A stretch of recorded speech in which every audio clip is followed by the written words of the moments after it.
நம்ம எல்லாருமே ட்ரெயின்ல பயணம் செஞ்சிருப்போம். ஆனா ஒன்னு யோசிச்சு பாருங்க, நீங்க கஷ்டப்பட்டு சம்பாதிச்ச காசுல கன்ஃபார்ம் பண்ணி ஒரு பெர்த்த புக் பண்றீங்க.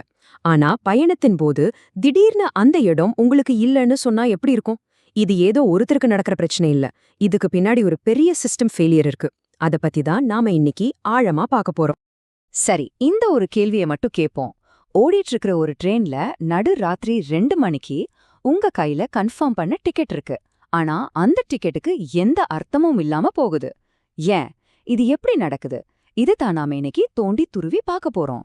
வாங்க, ஒரு நிமிஷம்னு கற்பனை பண்ணி பாருங்க. உங்க அம்மாவுக்கு வயசாயிடுச்சு, மூட்டு வலி இருக்கு. அதனால நீங்க ரொம்ப அக்கறையா 45 நாளைக்கு முன்னாடியே ஒரு லோயர் பர்த் புக் பண்றீங்க. ஆனா ட்ரெயின்ல ராத்திரி 2 மணிக்கு முழிப்பு வந்து பார்த்தா அந்த இடத்துல 3 அச்சின ஆளுங்க படுத்துட்டு இருக்காங்க. நீங்க என்ன செய்வீங்க? டிடிஇ கூப்பிடுறீங்க, ஆர்பிஎஃப்க்கு கால் பண்றீங்க. யாரும் உதவ முன் வரல. இது ஒருத்தரோட கதை இல்ல. இந்திய ரயில்கள்ல, குறிப்பா பண்டிகை நாள்ல இது ஒரு தொடர்கதையா மாறிடுச்சு. சரி, இந்த சிஸ்டம் எங்க தான் தப்பு பண்ணுது? இத நாம புரிஞ்சுக்க ராமசாமி குடும்பம்னு ஒரு உதாரணத்தை எடுத்து அவங்களோட பயணத்தை ஸ்டெப் பை ஸ்டெப்பா பார்க்கலாம். அப்போதான் பிரச்சனையின் ஆணிவேர் எங்க இருக்குன்னு நமக்கு தெளிவா புரியும். இந்த டைம்லைனை பாருங்க. இதுதான் அந்த பயணத்தோட மொத்த கதையும். சென்னையில எல்லாம் சரியாதான் ஆரம்பிக்குது. ஆனா ஈரோடு வந்ததும் முதல் பிரச்சனை ஸ்டார்ட் ஆகுது. ஜெனரல் கம்பார்ட்மெண்ட் ஃபுல் ஆனதுனால டிக்கெட் இல்லாதவங்க ஸ்லீப்பர் கோச்குள்ள வந்துடுறாங்க. ராத்திரி 11 மணிக்கு டிடிஇ கிட்ட கம்ப்ளைண்ட் பண்ணா அவரு சும்மா ஒரு வார்னிங் மட்டும் கொடுத்துட்டு போயிடுறாரு. சரி, நாமளே ஏதாவது பண்ணலான்னு நடு ராத்திரி 1 மணிக்கு ஹெல்ப்லைன் 139க்கும் ஆர்பிஎஃப் 182க்கும் கால் பண்றாங்க. ஆனா ரொம்ப கொடுமையான விஷயம் என்னன்னா, காலையில 6 மணிக்கு அவங்க கம்ப்ளைண்ட் சரி செஞ்சாச்சுன்னு க்ளோஸ் பண்ணப்படுது. ஆனா அவங்களுக்கு அந்த பர்த் கடைசி வரைக்கும் கிடைக்கவே இல்ல. அப்போ இந்த ரயில் மதாத்னா என்ன? அது ரயில்வேயோட ஒஃபிஷியல் கம்ப்ளைண்ட் சிஸ்டம். ஆனா இங்க தான் ஒரு பெரிய ட்விஸ்ட் இருக்கு. இந்த சிஸ்டம் எதை பாக்குதுன்னா, ஒரு புகாரை எவ்ளோ சீக்கிரம் க்ளோஸ் பண்றாங்கன்னா. உங்களுக்கு உண்மையிலேயே உங்க பர்த் கிடைச்சதா இல்லையான்னு அதுக்கு கவலையே இல்ல. அதனால தான் பிரச்சனை தீராமலே உங்க கம்ப்ளைண்ட் மட்டும் முடிந்ததுன்னு ஸ்டேட்டஸ் மாறிடுது. இங்க தான் அசல் நிர்வாக குளறுபடியே இருக்கு.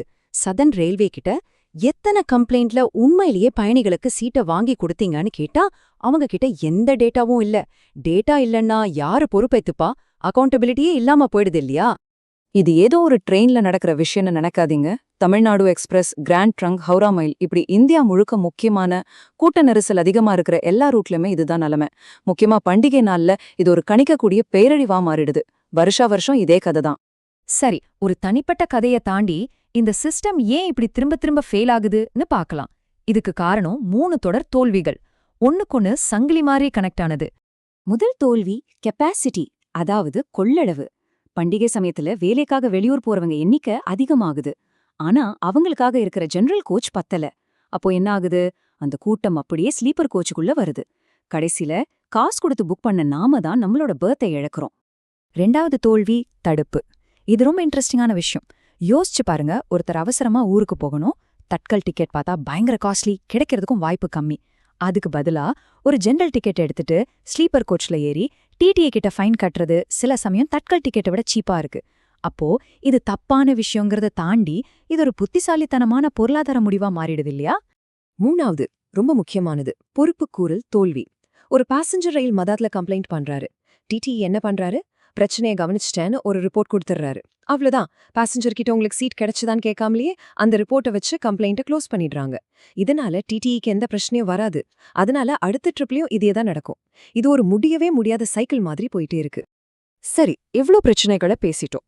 இதுக்கு தீர்வே இல்லையா? கண்டிப்பா இருக்கு. இந்த மாதிரி ஒரு நிலைமை உங்களுக்கு வந்தா உங்க உரிமைகளை எப்படி நிலைநாட்டுறது? அதுக்கான 8 ஸ்டெப்ஸ் கொண்ட ஒரு ஆக்ஷன் பிளான் தான் இது. இந்த நம்பரை பாருங்க, 75,000 ரூபாய். இது என்ன தெரியுமா? இந்த மாதிரி ஒரு சேவை குறைபாட்டுக்காக இந்தியன் ரயில்வேக்கு ஒரு நுகர்வோர் நீதிமன்றம் போட்ட அபராதம். இது நமக்கு ஒரு பெரிய சட்ட ஆயுதம். ஓகே, இப்போ உங்களுக்கான 8 ஸ்டெப் ஆக்ஷன் பிளான். முதல்ல எல்லாத்தையும் டாக்குமெண்ட் பண்ணுங்க.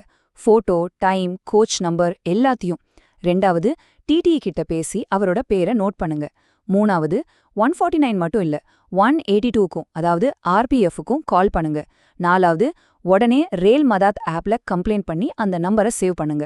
5வது தனியா போராடாதீங்க, உங்கள மாதிரி பாதிக்கப்பட்டவங்களை சேர்த்துக்கிட்டு ஒரு கூட்டு புகாரா கொடுங்க. 6வது நீங்க ஒரு சீனியர் சிட்டிசன், தனியா பயணம் செய்யற பெண், இல்ல உங்களுக்கு மெடிக்கல் தேவை இருக்குன்னா அதை கண்டிப்பா உங்க புகார்ல குறிப்பிடுங்க.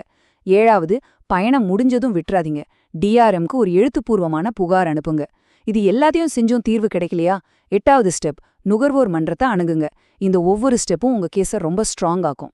கடைசியா ஒரு கேள்வி, உங்க கையில இருக்கிற அந்த ரயில்வே டிக்கெட்டுக்கு உண்மையிலே என்ன அர்த்தம்? அது வெறும் ஒரு பேப்பர் துண்டா, இல்ல அதுக்கும் மேல அதுக்கு ஒரு மதிப்பு இருக்கா? இந்த ஒப்பீட்ட பாருங்க, இது ரொம்ப ரொம்ப முக்கியம். இந்த சிஸ்டம் இந்த பிரச்சனைய ஒரு புலம்பெயர்ந்தோர் பிரச்சனையா பாக்குது. ஆனா உண்மை என்ன? இது அரசாங்கத்தோட கொள்ளளவு பற்றாக்குறை. இது பயணிகளோட கெட்ட நேரம் இல்ல. இது ஒரு ஒப்பந்த மீறல். கம்ப்ளைண்ட்டை க்ளோஸ் பண்றதுல இருக்கிற கவனத்தை மக்களுக்கு அவங்க பெர்த் திருப்பி கொடுக்கறதுல காட்டணும். அப்போ நாம புரிஞ்சுக்க வேண்டிய ஒரே விஷயம் இதுதான். உங்களுக்கு உங்க பெர்த் கிடைச்சுதா இல்லையாங்கிறத தவிர மத்த எல்லாத்தையும் அளக்கறதுக்கு தான் இந்த சிஸ்டம் டிசைன் பண்ணப்பட்டிருக்கு. இதுதான் எல்லா பிரச்சனைக்கும் ஆணிவேர்.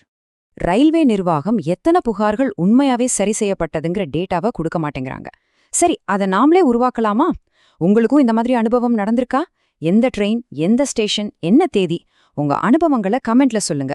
அவங்க மறைக்கிற அந்த டேட்டாவை நாம எல்லாரும் சேர்ந்து ஒரு சமூகமா உருவாக்குவோம். உங்க ஒரு கமெண்ட் ஒரு பெரிய மாற்றத்தோட முதல் படியா இருக்கலாம்.